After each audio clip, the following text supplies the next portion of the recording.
হে দোস্ত welcome to এনার আসাম ইউটিউব চেনেল অন্য এটা ভিডিঅ'লৈ স্বাগতম জনালোঁ বলক আজিৰ ভিডিঅ'টো আৰম্ভ কৰোঁ হয় আজিৰ ভিডিঅ'টো অলপমান বেলেগতকৈ বেলেগ কৰিব চেষ্টা কৰিছোঁ আৰু এইখন হ'ল সপোনিগুছি প্ৰাথমিক বিদ্যালয় য'ত মই মোৰ জীৱনৰ শিক্ষা জীৱন আৰম্ভ কৰিছিলোঁ আৰু এই ক্লাছৰুমটোৰে পৰাই মোৰ জীৱনৰ শিক্ষা জীৱনৰ পাতনি মাৰিছিলোঁ আৰু তেতিয়াই এনেকুৱা চেয়াৰ টেবুল নাছিল অকল পাতি আছিল কিন্তু ৰুমটো এনেকুৱাই আছিল মই পৰা অংগনবাড়ী ক্লাছৰুমটো আগৰ দৰেই হৈ আছে মাত্ৰ আগতে পাতি দিছিল আমাক পঢ়িবলৈ এতিয়া চেয়াৰ টেবুল আৰু মই কেতিয়াবা সময় পালে এই ক্লাছৰুমটোত ক্লাছ কৰোঁ সেইবাবে সিহঁতে মোক আজি দেখা পাই নমস্কাৰ দিছে ভাল লাগে কিবা এটা আৰু মই পঢ়ি থকাৰ সময়ত এইটো আমাৰ প্ৰথম শ্ৰেণী আছিল আৰু সেই মই খিৰিকীখনৰ ৰডগেইডালত উঠি মই সেই চাৰ্জাৰখনত উঠিছিলোঁ এতিয়াও মোৰ মনত আছে আৰু এই শ্ৰেণীটোৰ প্ৰথম শ্ৰেণীৰ পৰাই মই ভাল নম্বৰ পাই উত্তীৰ্ণ হোৱাৰ বাবে শংকৰদেৱ শিশু নিকেতন তুলসীবাৰী স্কুলখনত মোক নাম লগাই দিছিল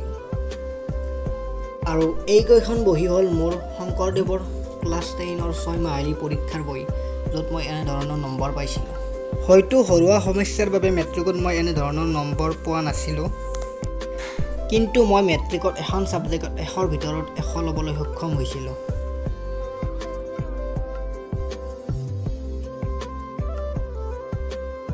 আৰু এইখন হ'ল স্কুলখনৰ বাগিচা যেহেতু স্কুল বন্ধ আছিল সেইবাবে বাগিচাখনত অলপমান জংঘল হৈছে এতিয়া যেহেতু আৰু স্কুল খুলিছে নিশ্চয় ভাল কৰিব আৰু এই গছত বেঙেনা লাগি আছে আৰু ইয়াত 3খন স্কুল আছে আৰু ইয়াৰ এইখন স্কুল চৰকাৰী আৰু এইখন বেচৰকাৰী আৰু এইখন স্কুল বেচৰকাৰী হ'লেও ছাৰসকলে কিবা এটা পইচা পায় কিন্তু এইখন স্কুলে কোনো ধৰণৰ পইচা নাপায় অৰ্থাৎ দৰমহা নাপায় আজি 25 বছৰে ধৰি ছাত্ৰসকলক শিক্ষা দি যাই আছে তেখেতসকলে বিনা বেতনে তেখেতসকলৰ এই মহৎ যি উচৰ্গা বুলি ক'ম আমি যিহেতু 25 বছৰে তেওঁলোকে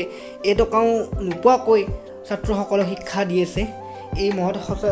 মহৎ উচৰ্গা সদায় চিৰকৃতজ্ঞ হৈ ৰ'ব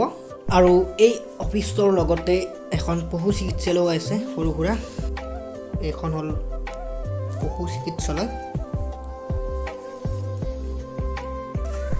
আৰু আপোনালোকে মন কৰকচোন এই স্কুলৰ ফিল্ডখনত এতিয়া খৰালি কালতো পানী আছে আৰু চৰকাৰে ইয়াত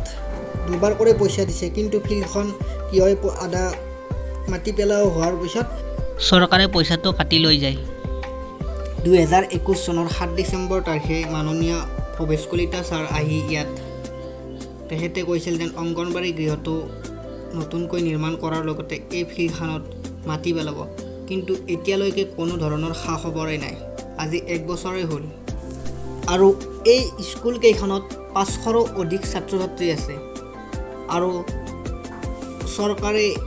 এই স্কুলকেইখনত সম্পূৰ্ণভাৱে চৰকাৰী সা সুবিধা প্ৰদান কৰিব পৰা নাই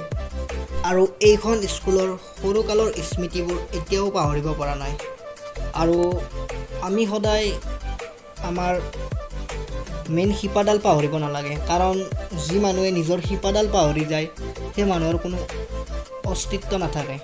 সেইবাবে আমি কেতিয়াও আমাৰ শিপাডাল পাহৰিব নালাগে নহ'লে আমাৰ অস্তিত্ব নাইকিয়া হৈ যাব আৰু ভিডিঅ'টো ইমানেই আছিল আৰু যদি ভিডিঅ'টো ভাল লাগিল লাইক শ্বেয়াৰ এণ্ড ছাবস্ক্ৰাইবটো কৰিব আৰু অন্য এটা ভিডিঅ'ত লগ পাম আজিলৈ বাই